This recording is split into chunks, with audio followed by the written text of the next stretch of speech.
Greetings everyone.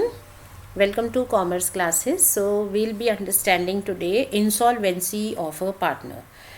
मतलब अगर एक पार्टनर इंसॉल्वेंट हो जाए तो उसका क्या इफ़ेक्ट होता है फर्म पर. But before we start with the working of insolvency in the dissolution problems, we need to understand insolvency होती क्या है और उस केस में जो फर्म के डेट्स हैं और प्राइवेट डेट्स हैं इनकी पोजीशन क्या होती है. मतलब इनकी पेमेंट का ऑर्डर क्या होगा. हाउ विल वी एस्टेब्लिश कि एक पार्टनर इंसॉल्वेंट है, नंबर वन. और नंबर टू, उसका फर्म पे इफेक्ट क्या है. So we'll first understand these concepts. So let us see. Now insolvency का बेसिक मतलब ये होता है कि कोई भी person is not able to pay off his liabilities. A person is adjudicated as insolvent. आप किसी भी पर्सन को इंसॉल्वेंट तब मानते हो जब वो अपनी लाइबिलिटीज़ अपनी एसेट्स में से पे नहीं कर पा रहा. ठीक है ना. आपके पास जितने भी एसेट्स हैं आप उनको सेल कर दो, जितना पैसा मिल रहा है उससे अगर आप अपनी लाइबिलिटीज़ को पे नहीं कर पाते हो तो वो आप इंसॉल्वेंट माने जाते हो. बट जब आप एक पार्टनर की बात करते हैं then what is meant by his liabilities. तो क्या उसकी लाइबिलिटीज़ में सिर्फ उसके पर्सनल लोन आएंगे या फर्म की लाइबिलिटीज़ भी आ जाएंगी. तो क्या क्या इसमें इंक्लूडेड है, राइट. सो पार्टनर की लाइबिलिटीज़ क्या होती हैं. His private liabilities, his personal liabilities and his liability towards firm. Now liability towards firm में प्रपोर्शन नहीं आते हैं. प्लीज़ रिमेंबर, लाइबिलिटीज़ का मतलब होता है कि you are jointly and individually liable to pay towards the firm. तो आपका जितना भी फर्म की तरफ आपको पेमेंट बनता है वो सारा आपकी लाइबिलिटी है. ये ज़रूरी नहीं है कि ये रेशो में ही हो. ठीक है. तो फर्म को जितनी पेमेंट करनी है और जितनी आपकी प्राइवेट लाइबिलिटीज़ हैं ये मिला के आपकी टोटल लाइबिलिटीज़ बनती हैं. Now how do we establish कि उसे फर्म को पे करने. Just consider a dissolution problem. आपने सिंपल डिसोल्यूशन प्रॉब्लम सॉल्व की है. ठीक है ना. So just pause this video for a minute and just consider कि उसकी लाइबिलिटी कैसे हम इस्टेब्लिश करते हैं कि पार्टनर फर्म को पे करेगा. So I am continuing but आप वेट करके थोड़ा सोच सकते हो. Now when you have completed the realization of assets और लाइबिलिटीज़ आपने पे कर दी, फिर आप बनाते हो partners capital accounts. I hope you remember this, है ना. इस अकाउंट को बनाते हुए अगर किसी पर्सन के अकाउंट में क्रेडिट साइड का टोटल ज़्यादा है, ठीक है, और डेबिट का टोटल कम है, तो यहाँ पर उसको पे करना बनता है. इसे हम कहते हैं फाइनल पेमेंट, कि इस पार्टनर को पेमेंट की जाएगी. Now is it his liability. अब क्या ये उस पर्सन की लाइबिलिटी है towards the firm. No, any amount coming here is not his liability. Reason being, यहाँ तो उसका क्लेम ज़्यादा बन रहा है और firm is going to pay him. Firm को उसे पेमेंट करनी है तो यहाँ उसकी फर्म में लाइबिलिटी ही नहीं है. ठीक है ना. तो इन दैट केस उसकी सिर्फ पर्सनल लाइबिलिटीज़ हैं, प्राइवेट लाइबिलिटीज़ हैं. फर्म की तरफ उसकी कोई लाइबिलिटी नहीं है. फर्म की तरफ लाइबिलिटी कब होती है. व्हेन दिस पर्सनस ड्रॉइंग्स और इस share in losses is more. मान लो उसका डेबिट साइड का टोटल बन रहा है 50,000, क्रेडिट साइड में उसका जो सब अमाउंट है वो मिला के है सपोज 35,000. सो अब डिफरेंस आ गया क्रेडिट साइड में. ये डिफरेंस आया, बैलेंसिंग फिगर आया. अब तक हम क्या कर रहे थे. We use to write it as bank account final receipt. हमने मान लिया कि ये पैसा वो ले आएगा, उसको देने तो फर्म को उससे फाइनली मिल जाएगा 15,000 rupees. So this is his liability. So when he we say कि liability towards firm, it means excess of his debit balance over the credit balance. जब उसकी डेबिट साइड क्रेडिट से एक्सीड कर जाती है उसके कैपिटल अकाउंट में, तो जो डिफरेंस है डेबिट माइनस क्रेडिट, ये होती है उसकी liability. So these are his liabilities towards the firm. अब ये लाइबिलिटीज़ उसको पे कैसे करनी है. उसके लिए उसके पास एसेट्स हैं. He must be having his own house, his own may be investment की हो कहीं, उसके बैंक का बैलेंस है, उसने कुछ शेयर्स खरीदे हैं. ठीक है ना. तो जितनी भी उसकी प्राइवेट अपनी एसेट्स हैं, एस्टेट है, वो सारी उसकी एसेट्स हैं. बट उसकी फर्म में भी कुछ एसेट्स हैं क्या. फर्म में उसकी एसेट्स वो होती हैं जो फर्म से उसको प्रपोर्शन में मिलता है. मतलब जो पार्टनर की एसेट है वो उसकी या तो अपनी पर्सनल एसेट्स होती हैं या वो अमाउंट होता है जो उसे फर्म से मिलना है फाइनल सेटलमेंट में. बट रिमेंबर, इन दोनों में से एक ही चीज़ होगी. या उसकी लाइबिलिटीज़ होंगी फर्म की तरफ या उसकी फर्म की तरफ से एसेट मिलेंगी. ठीक है. तो अगर फर्म की तरफ उसकी लाइबिलिटी है तो इसका मतलब उसके पास फर्म में कोई एसेट्स नहीं है. राइट. ये उसी पर्सन की होंगी जिसकी फर्म की तरफ लाइबिलिटी नहीं है. तो इनमें से एक चीज़ ही होगी, या आपको फर्म को पे करना है या आपको फर्म से पैसा मिलना है. So what we had studied is कि जो पर्सन है दो तरह से इंसॉल्वेंट हो सकता है. एक है आउटसाइड द फर्म. आउटसाइड का मतलब होता है बाहर. बाहर मतलब उसकी पर्सनल पोजीशन. तो अगर वो अपनी पर्सनल लाइबिलिटीज़ पे नहीं कर पा रहा तो वो फर्म के बाहर आउट मतलब इंसॉल्वेंट है. Another is insolvency inside the firm. Insolvency inside the firm का मतलब है कि वो फर्म में अपनी लाइबिलिटीज़ को पे नहीं कर पा रहा है. दैट इज फर्म में उसका डेबिट बैलेंस बच रहा है. He is to bring that money but he can not bring that money. ठीक. सो इंसॉल्वेंट आउटसाइड का फर्म का मतलब हो गया कि he is not able to pay personal liabilities. Personal liability pay नहीं कर पा रहा. इनसाइड का मतलब है he is not able to pay his liability towards firm. और अभी हमें समझ आ चुका है कि फर्म की तरफ उसकी लाइबिलिटी क्या है, जो उसका डेबिट बैलेंस है. ठीक है. तो ऐसा भी हो सकता है कि कोई पार्टनर एक साइड में सॉल्वेंट है, दूसरे में इंसॉल्वेंट है, या ये भी हो सकता है कि वो ओवरऑल ही इंसॉल्वेंट डिक्लेयर हो जाते हैं. Let us consider this in detail. एक बार और हम इसको थोड़ा समझते हैं. अब मान लो ये पोजीशन है, ठीक है, कि फाइनली बी और सी को they are to bring money 2000 and 5000 and A is to take out the money. उसको पेमेंट करनी है. सो ए के केस में हम फर्म को अगर कंसिडर कर रहे हैं, फर्म में वर्किंग कर रहे हैं, तो यहाँ ए तो सॉल्वेंट है क्योंकि उसको तो पैसा लेके जाना है, उसको फर्म पैसा देगी. सो उसकी प्राइवेट पोजीशन हमें मैटर ही नहीं करती.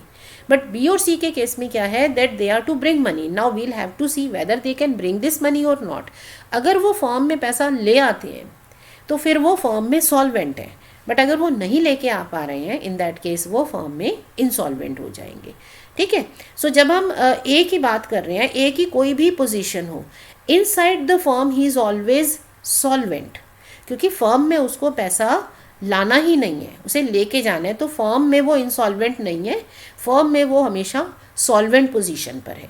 अब बाहर उसका क्या स्टेटस है, मान लो उसकी प्राइवेट एसेट्स हैं 15,000 की, लाइबिलिटीज़ हैं 2,000 की. सो 13,000 की एसेट्स बच गई. तो इसका मतलब बाहर भी उसकी पोजीशन क्या है कि वो सॉल्वेंट है. ठीक है ना. बट सेकंड केस में क्या होगा, अब उसकी प्राइवेट एसेट्स हैं 15,000, उसको पे कितना करना है 22,000. अपनी एसेट से वो लाइबिलिटीज़ पे करता है, तो अभी उसको 7,000 की लाइबिलिटी और पे करनी है. ठीक है. इसको अगर वो यूटिलाइज़ कर ले तो उसकी अभी 7,000 की लाइबिलिटी और बचती है. फर्म से उसे 10,000 मिल जाएंगे तो वो पे कर देगा. इसका मतलब he can pay is liabilities. तो फर्म के बाहर भी वो सॉल्वेंट ही रहेगा. बट थर्ड केस में क्या होगा, उसकी डेफिशिएंसी है 20,000 की. अब फर्म से वो अपना 10,000 लेगा, still he can pay only 10. इसका मतलब वो आउटसाइड द फर्म क्या हो गया, इंसॉल्वेंट. ठीक है. तो पहले दो केसेस में वो आउटसाइड में इंसॉल्वेंट नहीं है, बट लास्ट केस में वो फर्म के बाहर इंसॉल्वेंट हो गया. और फर्म में वो इंसॉल्वेंट बिल्कुल नहीं है, फर्म में उसकी पोजीशन स्ट्रांग है, उसको पैसा देना नहीं है, लेके आना है. Now consider B. बी की पोजीशन क्या है, बी को फर्म में 2,000 लेके आना है.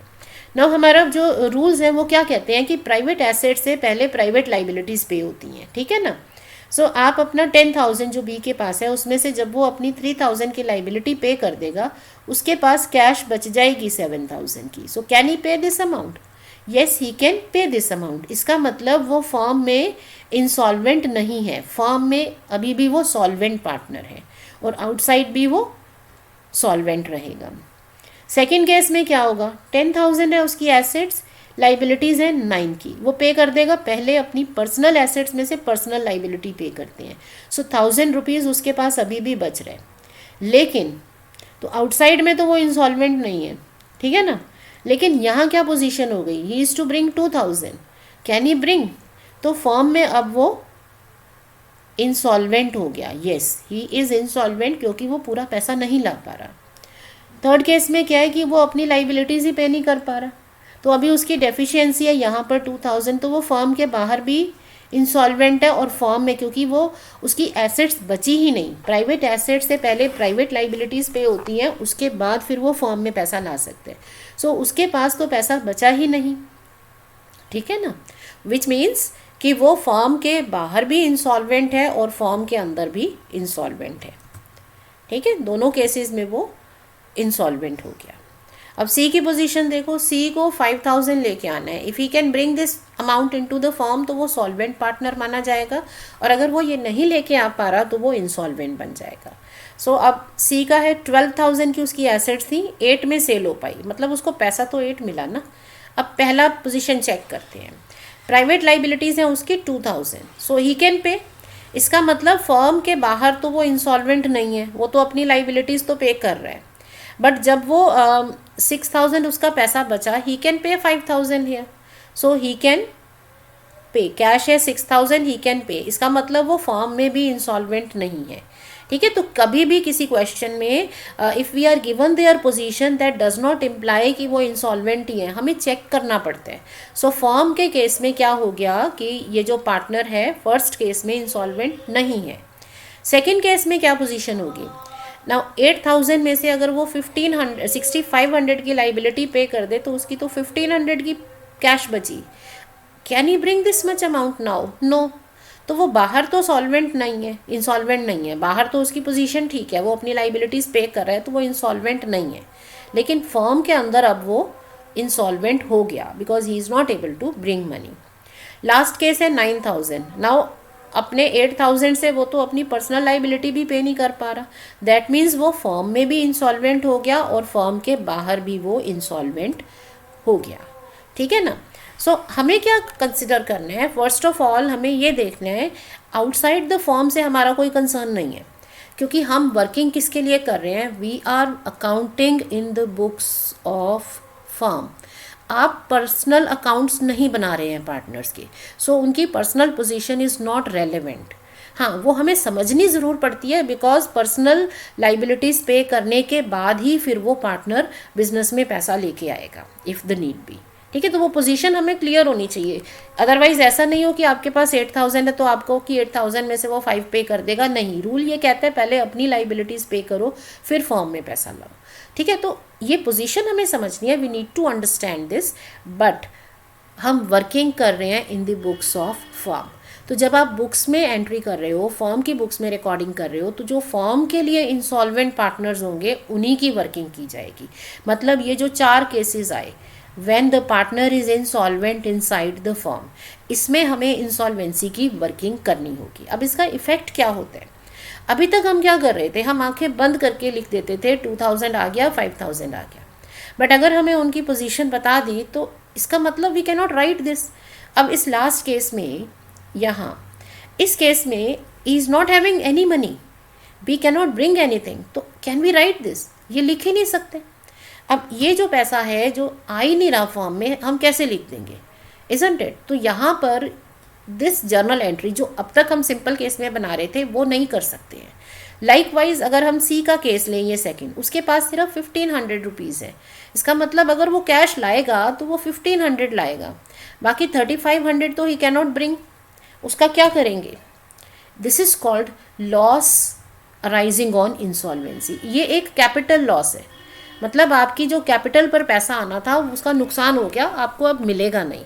सो whenever insolvency of a partner is given, then we need to first establish कि ये इंसॉल्वेंसी फर्म के लिए रेलेवेंट है या नहीं है। बिकॉज कई केसेस में देखो पार्टनर इंसॉल्वेंट हो सकता है, लेकिन वो ज़रूरी नहीं है कि फर्म के लिए रेलेवेंट हो। जैसे ए के केस में ए इंसॉल्वेंट है, बाहर वो इंसॉल्वेंट है, लेकिन फर्म के केस में वो सॉल्वेंट रह रहा है, फर्म में फ़र्क ही नहीं पड़ रहा है ना। So we'll have to first establish कि पार्टनर को जितना पैसा लाना है अगर वो लेके आ रहा है तो वो सॉल्वेंट है, फिर हमारा एक नॉर्मल क्वेश्चन है। But if he is not able to bring that money तो वो इंसॉल्वेंट हो जाएगा। सो इंसॉल्वेंसी में सबसे पहली कंडीशन क्या हमने स्टडी की है, वो रेलेवेंट तब होती है जब पार्टनर को पैसा लेके आना होता है। ठीक है, ए को लाना नहीं है पैसा तो उसकी इंसॉल्वेंसी है या नहीं है हमें मैटर ही नहीं करती है। सो पहला हमारी कंडीशन होगी इंसॉल्वेंसी में, जस्ट चेक कि पार्टनर की लाइबिलिटी है towards the firm, is he to bring some money. Then check can he bring the money. अगर वो लेके आ रहा है देन इट इज़ फाइन, तो फिर तो इंसॉल्वेंसी है ही नहीं ना, इंसॉल्वेंसी इस्टेब्लिश नहीं हुई, तो फिर हम एक नॉर्मल क्वेश्चन की तरह काम करेंगे। बट अगर उसकी इंसॉल्वेंसी इस्टेब्लिश हो जाती है, that is he is not able to bring the amount, he is giving us capital loss, तो ये इंसॉल्वेंसी है, इसके लिए अकाउंटिंग करनी होगी। राइट। सो ये जो हमारा लास्ट केस था इन केसेस में, यहाँ हमें इंसॉल्वेंसी की वर्किंग करनी है। तो ये कैसे केसेस आए थे हमारे इस्टेब्लिश हुए थे, कंडीशंस क्या हो गई, नंबर 1। सो इंसॉल्वेंसी जो है वो रेलेवेंट कब होती है, उसकी कंडीशंस क्या है, number 1, partner has a liability towards the firm, that is partners debit side total is more than credit side total. ठीक है, उसका कैपिटल अकाउंट बनाते हो, उसमें डेबिट साइड ज़्यादा है, क्रेडिट कम है, that means he is to bring money into the firm. This is first condition. Second condition is he doesn't have the funds to bring the amount. अब उसके पास पैसा नहीं है कि वो अमाउंट लेके आए, तो the amount that he cannot bring is referred as is capital loss. So capital loss arising on insolvency is equal to the amount that partner cannot bring। ठीक है, so on the basis of this understanding हम ये amount calculate कर लेते हैं। अब if we have got a loss, तो यहाँ पे मेजर क्वेश्चन है कि जब इंसॉल्वेंसी हमारे क्वेश्चन में रेलेवेंट हो गई, ठीक है ना, ये 2 कंडीशंस हैं, it is relevant then. So when insolvency is relevant then we'll have to account for this. Since this is giving you a capital loss, तो अब ये लॉस कौन शेयर करेगा, बिकॉज लॉसेस तो पार्टनर्स को शेयर करने पड़ते हैं। So who is going to share this loss. अगर मान लो ये लॉस 3 पार्टनर्स हैं, ठीक है, सी के इंसॉल्वेंसी रेलेवेंट हो गई, तो ये इसका लॉस ए और बी शेयर करेंगे। Now in which ratio should it be shared. So हमारे जो 2 अलार्मिंग क्वेश्चंस हैं, नंबर 1 है कि कैपिटल लॉस कितना है, नंबर 2 कितना है कि जो लॉस है वो कौन बियर करेगा। ठीक है, बाकी के पार्टनर्स हैं, ए और बी है, तो कौन बियर करेगा, ए करेगा, बी करेगा, या दोनों को बियर करना पड़ेगा लॉस, और किस रेशो में ये लॉस बियर होगा। So this is what insolvency of a partner is about. So I hope आपको ये बेसिक अंडरस्टैंडिंग हो गई है कि इंसॉल्वेंसी क्या होती है और किस केस में ये हमारे क्वेश्चन में रेलेवेंट हो जाती है। ठीक है ना, ये 2 कंडीशंस अगर फुलफिल होती हैं तो हमें इसको अकाउंट करना पड़ता है। अब अकाउंटिंग करने के लिए वील हैव टू सी कि क्या प्रोसीजर्स हैं। When we look at our own partnership law act, तो उसमें there is no provision given regarding the insolvency.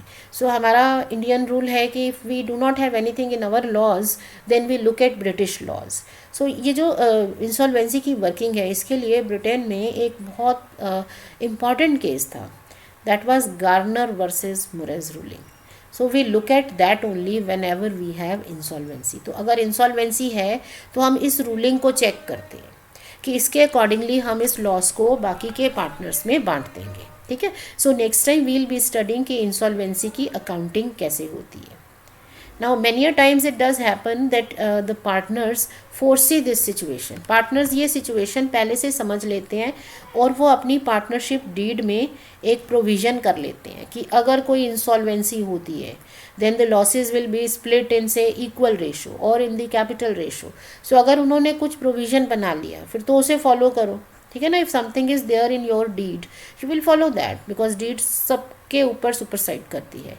और अगर कुछ नहीं दे रखा तो फिर we look at the British law and we follow Garner versus Murray's ruling. So next video में we will be understanding this accounting for insolvency of a partner, Garner versus Murray's ruling. So thank you for the day.